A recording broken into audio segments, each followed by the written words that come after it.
I know that they're going to be overlooking us. I know that these guys will not take, like, they will not put in their 100%, I think, because they think that we're probably like the weakest team of the bunch.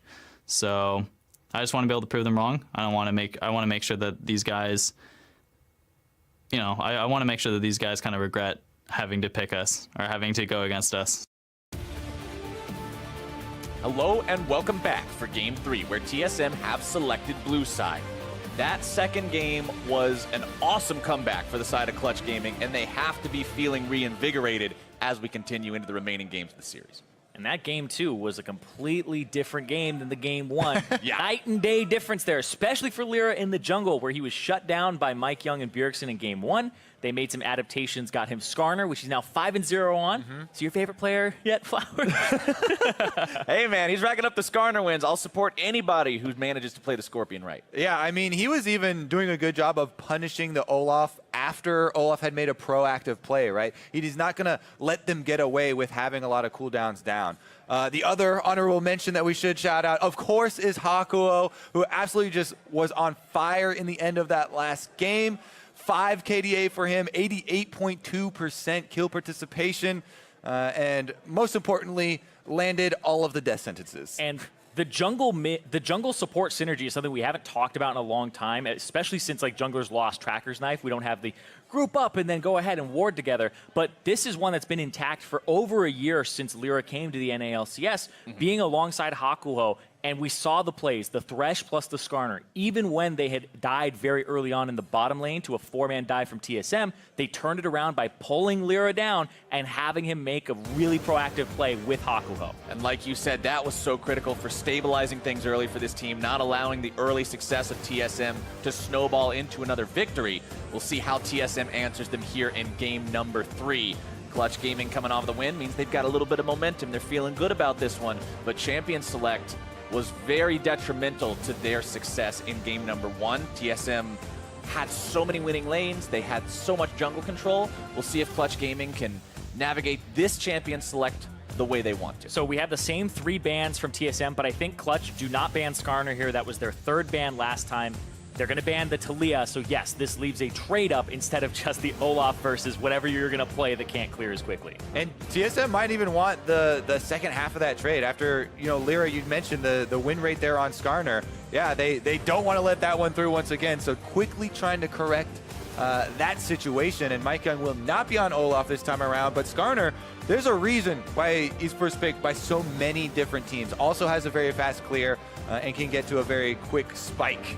Well, the response from Clutch Gaming is they're saying, all right, you took our champ, we'll take your champ. We're just going to do an old switcheroo, easy peasy. They'll grab the Olaf for themselves, and they're going to get that power pick, that flex pick in the Sion. Yeah, the Sion, if it goes up to solo in the top lane, it's the first tank that he's played in this series so far. He's played the Gnar twice, and we'll see what he's able to do if that goes up to him. But I think Febiven would want to counter Bjergsen a little bit harder than just having that Sion, which would make them pretty AD heavy. And there was a reason in game number 1 why we were giving a lot of praise to TSM and how they executed with the Olaf and the overall team strategy around the champion.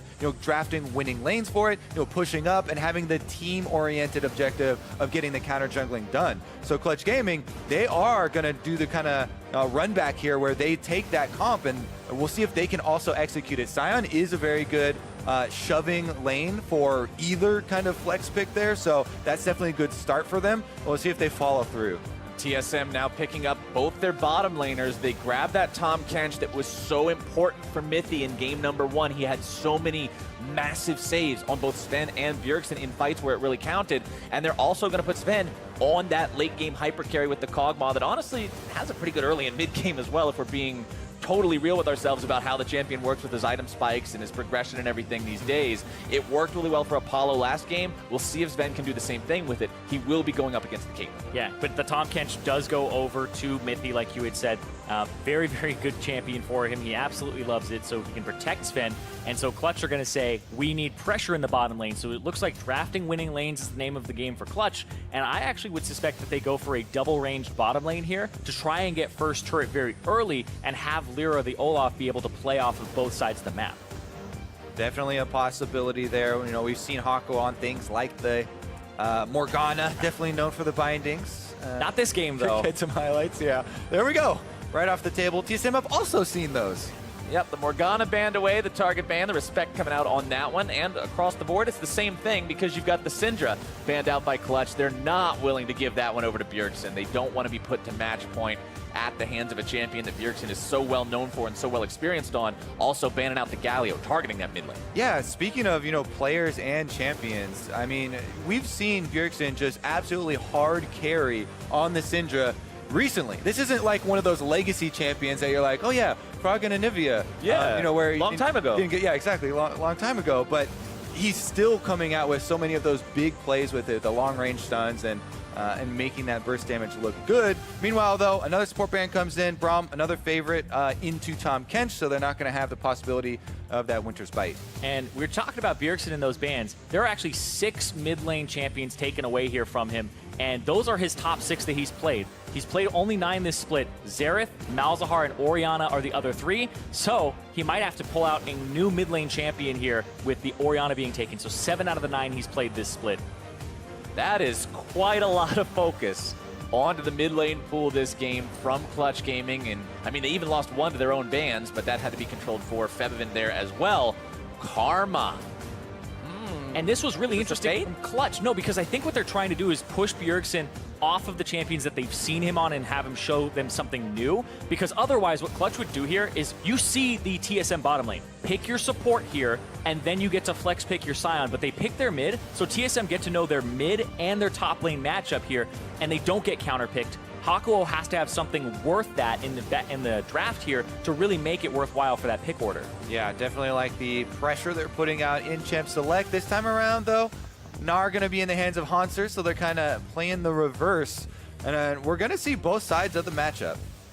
Well, I wonder what Hakuo can do on these playmakers and on these setup supports when you're up against something like a Tom Kench that can really nullify just how effective something like a death sentence would be. I mean, if you put Tom Kench into that last game, a lot of those picks aren't the same. I mean, we see him kind of doing the baiting there with the Braum, where he was like, pull in the Braum, then go for the AD carry. I think that he's going to have the extra level of 4D chess or whatever. The 4D. All right. Well, I mean, if they pick a catfish, you pick a fishing hook, and then that's how you end up winning the game. It's you the just natural counter. use rhymes to keep in mind how you win bottom lane in League of Legends. The frog eats the cog, so then you have to always use your death sentence on the frog instead, and that's how you win. That was the one rhyme. That was one rhyme. I was like, I was waiting for that was on the spot. I can only come up with one. I need teammates. This is a team game up here, guys. You're on your own on this one. I don't have any good fresh frog rhymes. Sorry. Give him the hook. Caitlyn gives him the book. Boom, sheriff. There you go. You got points. There you go. What, you book him. Get in the game. Let's stick with rhyme 1 because Kate's only got a gun. What 2 words did you just rhyme together? Oh my god. Into the game we go. Summoner's Rift popping up on your screen as you can see the matchups, the player cards showing who everyone's going to be piloting as we get into game 3. It's all tied up, so that means either team can take us to match point right here. And we heard Apollo talking about it. Thinks that TSM is overlooking them. And honestly, if TSM have the performance that they had in game 2 for the rest of this series, it would be huge because they have never missed a semifinals, a finals, and going down here to Clutch would be enormous. So much of the talk around TSM is always about the legacy, winning, getting to finals every single year. Clutch Gaming poised here, chance to knock down, try and put a break there. It's daunting for their opponents because it feels like they might have that invulnerability, the plot armor, but it's also daunting for some of the members of TSM. You don't want to be the first roster to miss the finals ever. They might have plot armor, but you never know which team's been working with George R.R. Martin and we're killing off the main characters. Could always come around. TSM looking to prevent that as effectively as they can. Going up against Lyra on the Olaf. We saw the Olaf from Mike Young just decimate Lyra in game number 1. Proved to be much less effective in game number 2. And now we'll see how Lyra can manage this. We talked about how successful he's been on Skarner, and Olaf's a similar champion in that he has a really fast clear. He's very effective at just running at you, but at the same time, like you guys said in game 1, you got to snowball early. And already we have the differences here. Both times, TSM, they try and invade with their Olaf. They try and set Mike Young up into a position where they're trying to eliminate possible routes for the enemy so he can try and use this early power to its fullest extent. Whereas here, TSM move in, they just get the one ward onto Raptors, which moves Lyra over to starting his blue side. Olaf's very fine, with doing his own clear, doesn't need a pull. The lower he gets, faster attack speed, all that. Yeah, you don't want a pull. Exactly. All of the mana and cooldown reduction there is just going to increase the speed, but this is going to be, again, so much about how you work with your lanes early on and who does get that shove to allow options for the junglers to choose from. Exactly. With the winning bottom lane for Clutch Gaming early and the fact that they don't really have to leash as hard, they get to go ahead and get the shove advantage there. And then on the top side, we have to monitor this matchup because like you said, Kobe, now we're seeing both sides of it. So this will kind of be, I would say, the authority on who's supposed to shove early. I'm pretty sure it's Sion here. One thing I also want to point out at the beginning of this game, since it proved to be relevant very early in game number 2, teleport for Bjergsen, heal for Featherman, no Summoner Spellbook on either one. So there is a bigger global advantage in terms of Summoner spells on the side of TSM this game. And the Karma's pretty much there to split push. You'll get a Luden's Echo. I wonder what he'll go from there, because I have seen the Athenes pop into some builds, Ardent in some, especially when he's alongside a Kog'Maw. And this will be about keeping Sven safe. And when I think of that, I think of what's Clutch going to do if it gets to the late game, and how are they going to combat that? Because this becomes a kind of protect the Kog'Maw composition a little bit. They have to have enough damage to deal with it. So you're looking at Feathervin in the mid lane with the Orianna shockwaves. But you're also looking at Apollo to try and get something done early. And Lyra, Bjergsen goes for these invades pretty much every game now. And the idea is there, once again, we talked earlier in the series about how Olaf getting low in the jungle, there's possibilities for people going in for the kills. That's the, see? Unbenched. Remember the rhyme? What was it? The frog eats the cog. Yeah, then you're safe. Come on, boys, keep up. I've honestly been trying to think of a good word to rhyme that ends with an og, and I can't come up with Dog? But there's no dog. It's a cog dog. There's no. Okay, I guess it is a cog dog, but there's no like Warwick or something. Oh. All right, back to what we actually have in the game. We do have the Skarner moving to invade towards the Olaf. Mike Young, Right on to it. make something happen there, but yep. The frog eats the cog, Kobe.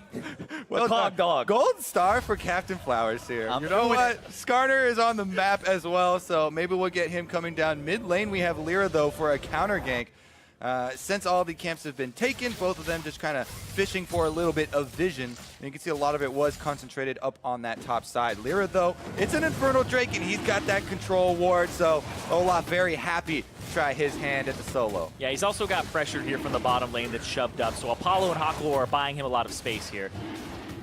Mike Young will come around. There's a Scryer's Scryer's available. wants it. Mike could see this happening. Clutch Gaming rotating multiple people over now to help Lyra make sure they get this one for free, and it looks like that's exactly what it'll be. Infernal Drake #1 goes over to Clutch Gaming. See, you got the rhymes down. You didn't even mean to do that. Yeah, I didn't even mean to probably. do that. All I gotta do is avoid those darn og words, and I'm good to go. Oh, I'm not in on this. I'm done. I'm dropping all of this. Oh, another. There you go. You hooked the frog. Uh-huh. Can't eat the cog. And you lay a cupcake down for him to eat and shoot him in the head. That wasn't a rhyme will- at all. I'm going to need a better That's just demonic gameplay. device for that one. All right, rhymes or not, Hakuo has been finding hook after hook. That one's not going to quite find the mark it's looking for, but top lane, Gnar versus Sion, both incredibly powerful laners, both sitting at the exact same CS, so this is probably going to break even for the foreseeable future unless Mike or Lyra decides to get involved up there. Both of them do have the Predator boots now available. Lyra's on cooldown as Mike invades for the chickens. Yep. And because the fact that Bjergsen has a little bit more priority, he can invade for those Raptors. Lyra sees it. They're both level 5. He's just going to get a few of them. But invading for the Raptors is big, especially since he had that Spire too, so makes it pretty quick. The Predator boots are both off of cooldown now. As you kind of have to cycle your jungle, get there as soon as possible so that he doesn't take them. And it's just a fight over the camps very early on here for both junglers, who have both had kind of up and down games in this series based off how their team has played around them. Definitely true here. And with Clutch Gaming not kind of pushing tempo here with Olaf just farming up, Skarner pretty happy to try and get to his level 6 and then start to look for playmaking. Another hook there on the frog. Takes him down very low HP, about 1/3 or so from Mithy. He'll continue to heal up as he drinks those potions.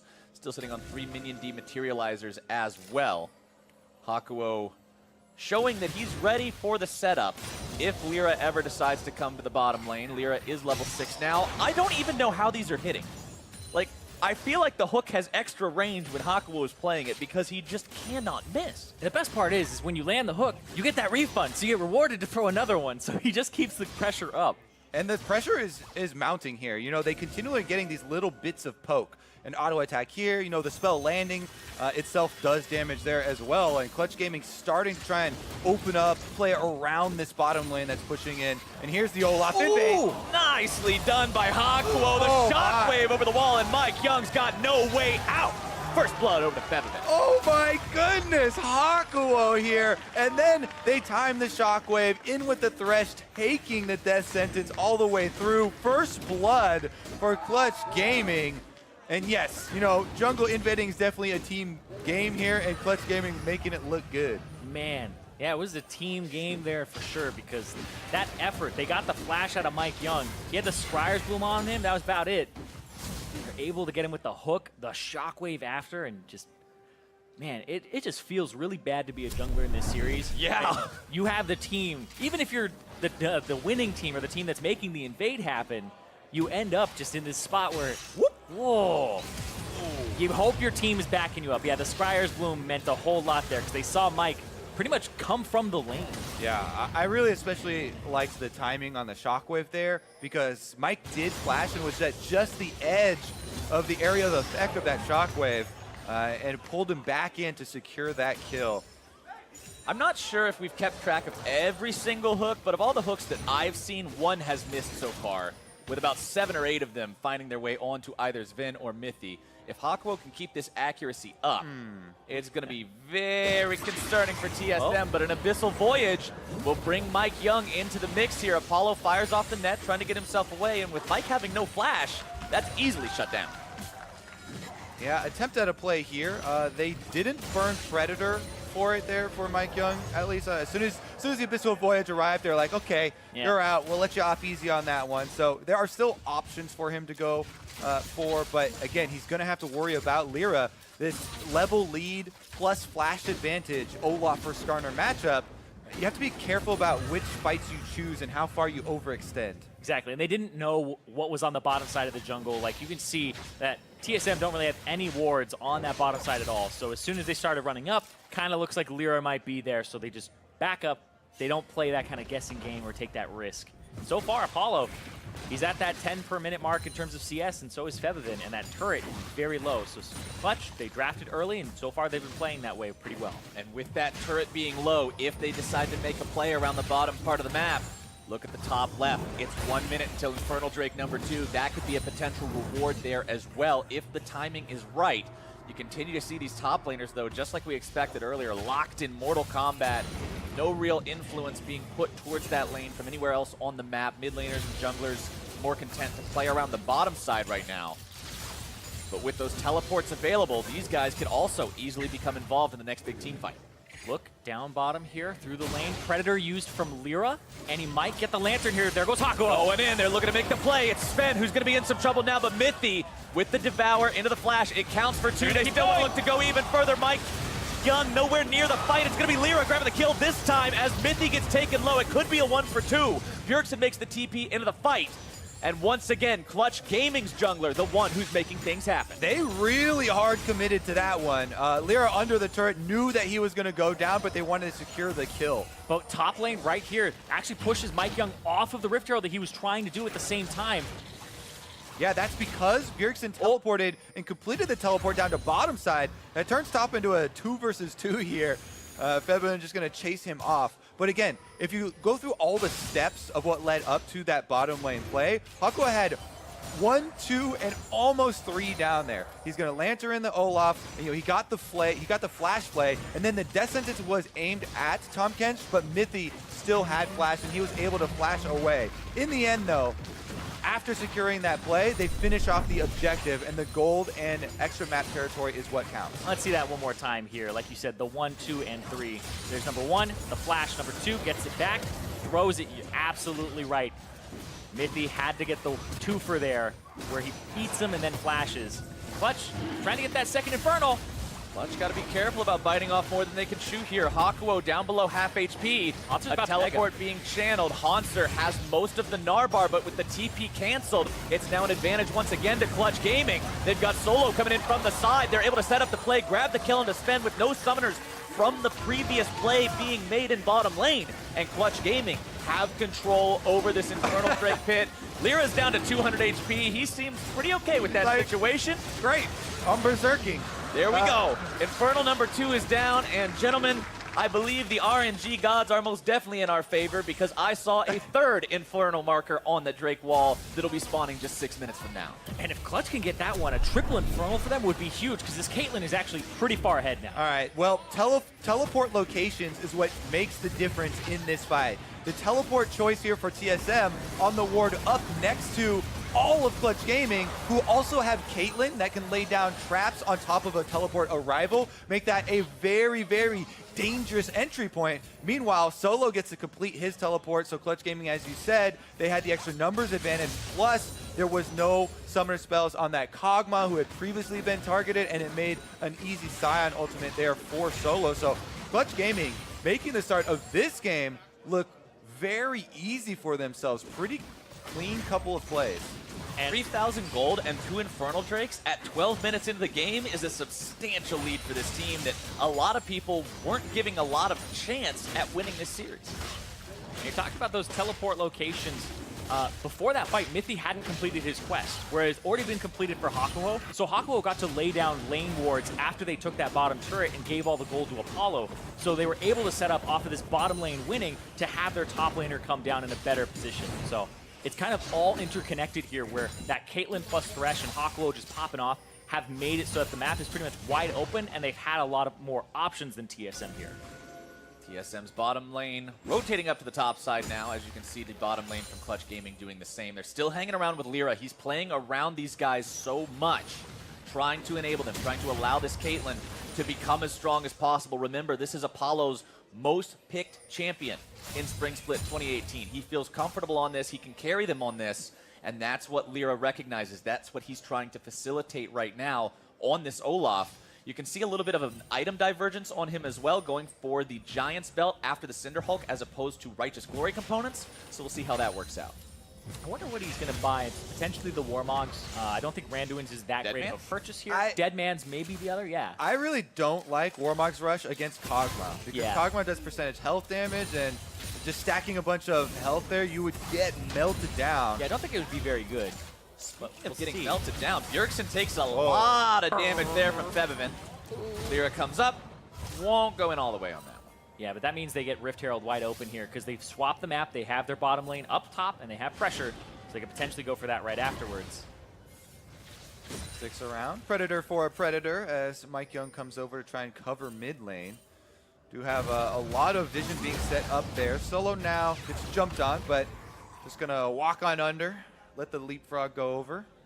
Not too worried about it. He's fallen behind a bit in terms of farm, but the nice part about being that just massive meatball in the top lane is you don't have to stay completely caught up or ahead all the time in terms of your economy. You're still going to be very effective in the team fights, even if you do find yourself just a bit behind the curve. Which does make a lot of sense for Clutch because they don't really play around Solo. They play around their bottom lane and also their mid lane, so kind of leave that wide open. And this Rift Herald, I thought it would go over to Clutch based off the positioning, and looks like it's going to go over to TSM here as they're being very opportunistic about this.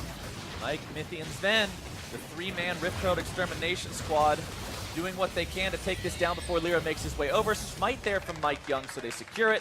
Bjergsen also joining up with them towards the end there to make sure nothing sketchy happens as they make their way out. And that's a good neutral objective pickup for TSM. In a game where they're very much on the back foot, where they're very much the ones defending and trying to find ways back in, that's one of those doors you can open. Yeah, and especially since they're slowly bleeding turrets out. They lost that bottom turret off the pressure. Their mid turret is already below half HP, and then their top turret was starting to get chipped a tiny bit. So they need to try and open up the map, and I would assume finding a way to use it mid here is the avenue for TSM. Yeah, we'll see if they're going to be able to turn that Rift Herald into some sort of map control, because as Captain Flower said earlier on, another Infernal Drake is on the way. It's only a minute and 30 off And right now, Clutch Gaming have a very solid early game lead. Mithy, he's going to grab Mike, gonna bring him in. They want to Way play in on the there. bottom lane. They go way underneath the turret, but Apollo is kept safe. Hakuo drops the box, and Clutch Gaming walks away. Yep. Thresh can do 2-for-1 flashes as well. Doesn't have to use it there, though. And they're just barreling down this top lane. They're gonna throw down the Rift Herald here, knock this turret down very quickly. Actually, it needs a few more taps on it. Shelly needs one more attack and can't quite get it. They need a single auto attack from any champion, quite honestly. 87 HP. All right, maybe 2 auto attack. But Apollo already has static shift, so Exaggerate. he's in a very good spot to wave clear. And you can see that now Lyra, he's over here on this side of the map. He's already got his back in. It's the Spectre's Cowl after he got the Giant's Belt, so he was just looking for a little bit of extra HP at the start, but there's the Predator. Hook There's the comes hook. out, expanded Where's some the jungle. He's frog? going to be popped. They try to eat him, but it's too late. The frog didn't eat the cog, and now they're in some trouble. Mithy tries to run away. He cleanses away from the hog, but you're not cleansing the dunk, baby. That was a true reckless swing because he flashes in for it and he has gray health ready, but Mithy is not expecting an Olaf flash kill right there. And they are hugely rewarded. Their tower doesn't go down. They get to then push back on TSM, and the Infernal Drake should be the swap after to bottom side. Exactly. You can see Lyra running across mid right now saying, let's go, let's get this right here. Triple Infernal would be huge for my Clutch God. on top of this 5,000 gold lead they've accrued against TSM.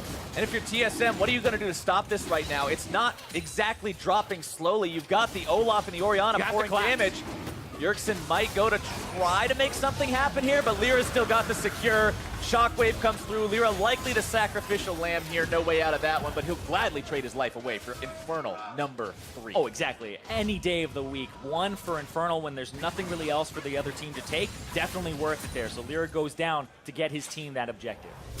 Clutch Gaming picking up objectives on both sides of the map. This one again. As Irene's giddy here just watching Hakuo Yeah. work his magic. So Mithy is far away. Cuz have flash available, but since everything has been used, he's dead to rights. Ignite was still burning on him, and then in the end, Flash is here to try and get under turret, but Lyra's like, I can do that too. Boom. Oh.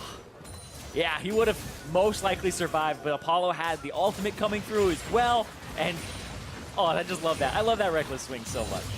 But Hakuho, that guy is playing out of his mind. The save that he had onto Apollo, the pressure he had in lane, like this guy ended up being, even though they're on the 6th place team, our 3rd pro team all NALCS, and that's a reason, and we're seeing it right here. 100% kill participation in this game so far as well. And as he's even making these plays, remember when he saved Apollo from that collapse from TSM where they expend the Tahm Kench ultimate, it looks to commit so far, they don't even spend summoner spells for him. Mike Young is up top in the brush, and they see this coming. There's Hex Flash. Okay, all right. Doesn't matter. Nothing gonna happen this time. Sometimes you just gotta scare him. It's about sending a message. Exactly. That's all. Remember, I have this. All right, well, Mike Young's actually sticking around in the brush, whereas Clutch Gaming abandoned topside. So TSM, in the end, should be able to push that minion wave and tap down the turret for some much-needed gold for themselves. Oh, is he going to get local gold? Yeah, he's going to walk back in. I think what they're doing is they're trying to say, all right, we'll sacrifice that turret. It's got 1 HP on it anyway. Run to the other side of the map, trade sides, but it takes TSM so long. That's like 15+ seconds to get that last hit, and that's enough for Hakuo to run all the way to the bottom side, ward up this next area they want to play around. Hanser might have found himself in a pretty bad spot now as well. Multi-man collapse. Hanser trying to stay away from him for now, and he fails the hop over the wall. Hey, Never mind, that wasn't the hop. He's got animation. flash. I read that one a little bit wrong, but Hanser is still done for as Lyra picks up kill number 4 this game. Once again, Hakuo thinking ahead, cuts off the escape path, lets the lantern come through, and they secure the kill. There's your reward, Irene, for playing on the opposite side of the map. And might have a double reward. Mithy getting himself... Nope, he's fine. Getting himself out. All right. That's where he gets himself. There has been this Morgana ban that's been thrown out. This Braum ban also joined the table. I feel like the Thresh is going to jump on that next You almost game. have to. You almost have to. Feathervin in some trouble, but he gets away. Mike's not fast enough. The hook. Oh, nice sidestep there from Mike Young. Solo now in the back line, though, and Sven will go down instead. Clutch Gaming happily will take that one. You can keep your jungler. Just give me the 80 carry. Mithy barely walking away as well. And right now they can push for that mid turret here. They get mid priority. There's 20 seconds on Sven, potentially Baron here, but Clutch, they like to play it safe. This game is brutal, guys. Clutch Gaming are demolishing TSM here. Huge advantage in the Infernal Drakes as well as the gold advantage. And this is a new organization in the league. Very impressive stuff. Here's the dodge there from Mike Young, but in the end, he gets devoured. That leaves Sven all alone. Mithy even made a little bit of a sidestep over there. He's like, oh, I want to save you too, but no. my tummy's only so big. You can Can't see gobble up everybody. the reaction cam from Sven, frustrated in this game. 0-4-1. They've targeted him, and they've done it so well. So in TSM's last 10 games before this series started, Sven's combined scoreline in those 10 games was 39, 4, and 54. He has died that many times in this game. He has died 4 times. That equals the last 10 games combined for him. He is having the worst game he's had in a month. And he's on a champion that honestly needs to do a lot of carrying for this TSM squad. You talked earlier on in this games, Irene, when we were talking about Bjergsen's itemization path, how so much of what TSM is doing is supporting Sven, enabling Sven, and if he's too far behind the 8 ball, they're just stuck. Exactly, and I feel like Hakuho is the person who's pushing this ahead here. He is making that bottom lane look silly with all those hooks. There's another. All right, not quite hitting that one. TSM walking out of the way, learning a bit how to sidestep these, it seems. Mithy no longer on that 90-something% accuracy rating. I think he's dipped into the, not Mithy, Hakuho on that, trying to hit Mithy, I should say. He's still giving him haircuts, though. They're really close.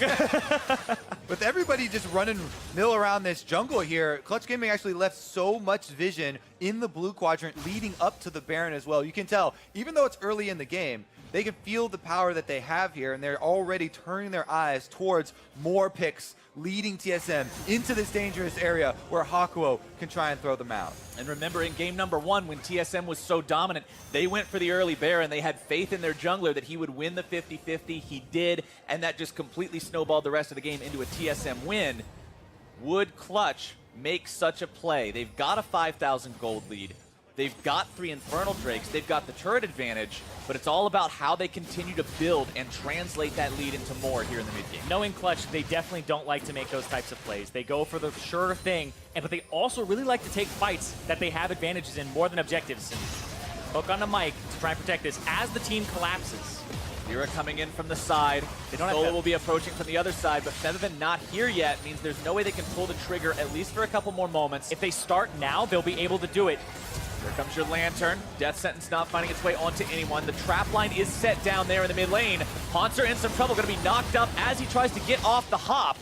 Lyra expending the Olaf ultimate. Haunter, Narbar ready to go. Into the Mega Gnar form he goes, but no opportunity to find an ult just yet. Another hook, just barely not finding its mark.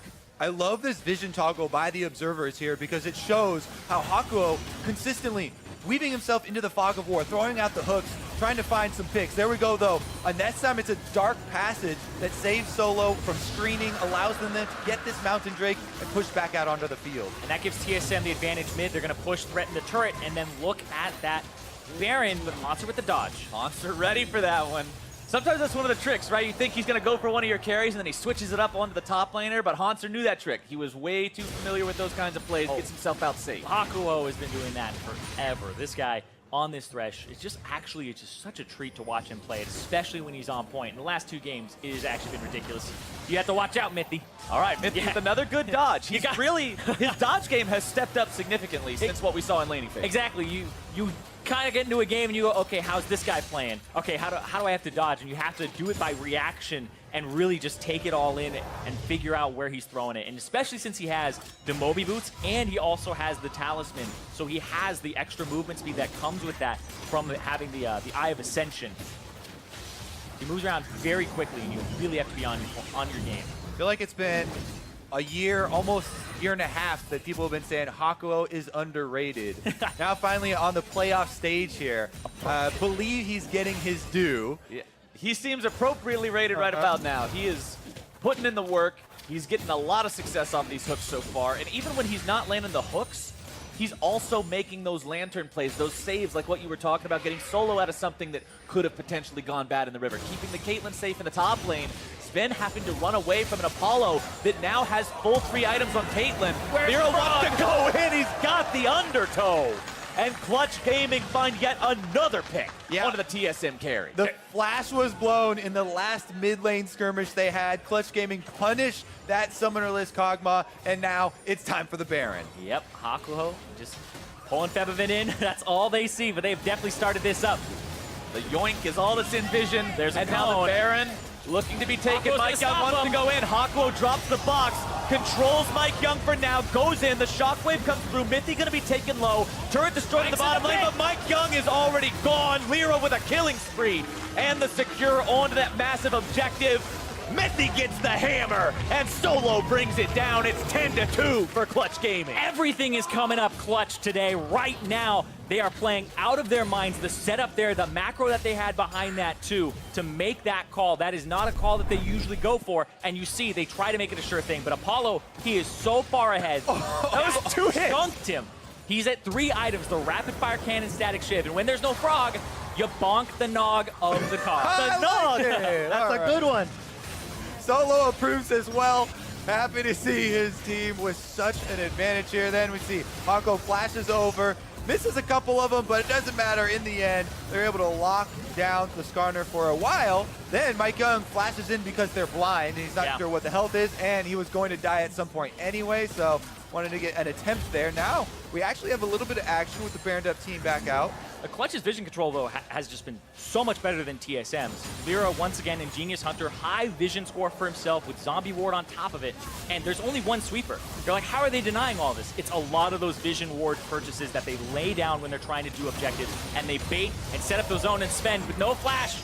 He's got a body block. The shockwave nearly kills him yet again. Mithy on the front line now. Hakuo nearly taken down, barely escaping from the wrath of the Byroctane barrage. Bjergsen wants to go for a flash play, but doesn't quite land it. That means Hakuo still walks away. Bjergsen's down a summoner spell. TSM rotating now down towards the bottom part of the map, but they've also got to respect what continues here in the mid lane. Tier 3 under siege. Apollo putting in work on this Caitlyn, this comfort pick. They set him up for success, and he has delivered. Now he's taking down the inhibitor here. Traps are set up. It looks like TSM actually getting fairly close in contesting. TSM will lose that inhibitor. Clutch Gaming wants to get themselves out. Redemption will Oh come down, keep my. it all topped off, but Abyssal Voyage into the back line. Smithy having to immediately flash away, leaves Mike Young in a bad spot, and he is gone. Clutch Gaming get themselves one, and the attack now reverses direction. They're going in and out of there. They're also going to find the kill onto Haunser. That has got to be it. Clutch Gaming with the victory march towards the Nexus turrets. Bjergsen has to work a legitimate miracle to hold this game now, but I don't see it happening. Ladies and gentlemen, Clutch Gaming takes TSM to match point. Clutch are on the brink of doing the unthinkable and knocking TSM out of the playoffs. 10 times TSM have made it all the way to the finals. And Clutch Gaming here are on this doorstep of creating some history for themselves. We heard from so many players on TSM talking about Sven and Mithy, who are the kings of Europe, talking about Haunser and Bjergsen, who have had so much experience on TSM, on the most dominant dynasty in the North American LCS. All of these players expect finals. That's the floor to them. And if they aren't careful, they're about to end up in the basement. Yeah, I mean, this is a best of 5 series, so there's another chance for TSM, but they have no more gimmies. Absolutely, and we ran into Febvin in between games, and he said today is the day that TSM falls. We'll see if that holds up to be true, but to help us understand exactly how Clutch goes up 2 games, let's send it over to the State Farm Analyst Desk. Thank you very much, gentlemen. Clutch Gaming on the verge of doing the impossible, what's never been done before. We've got TSM going to 10 straight finals in the North American LCS, and they are 1 win away from knocking them out in the quarterfinals of all stages. Yeah. A beautiful win crafted by Clutch here in Game 3. You notice a couple things straight off the bat here in Champion Select. The Skarner gets picked away by TSM. That feels fairly intelligent. But of all things, the Thresh locked in the final pick, and Hakuho runs rampant across Summoner's Rift. It's hard not to be all right with what TSM did here. You have the Tom Kench. It's usually good into Thresh. You don't want to ban Morgana and Thresh in the second rotation, get rid of the Braum, but like... Maybe you should have. You definitely should have. Now, in hindsight, yeah, that was wrong. Mark and I were standing right here watching this champ select, and we go, okay, Morgana ban, that's good, that's good. And they already took the Tom Kench, so it feels like they're probably okay with letting the Thresh go through. Surgeon. But then we both stopped and just looked at each other and we go, but do you still ban it? I think you might just still ban it because you don't want this guy to be piloting that champion. We talk about one of the complaints about Clutch is that it feels like Hakuho is really their only playmaker on this team, but if he's going to get Thresh or Morgana or whatever it is, and he's going to play this, then he's the only one they need. That's the only one they need. He's like, oh, red buff invade, let's get a kill on the back of it. I'll hook him over the wall. Good that job was there. The Scryer Bloom vision. Yep, saw him coming. Set his team up for victory. Also on defense duty, making sure Apollo cannot get not just the hooks, it's the lantern positioning as well. Well, that's Beautiful. why Thresh works into Tom Kench, because he's not just a binary hook champion. There's so much skill expression, as people like to say,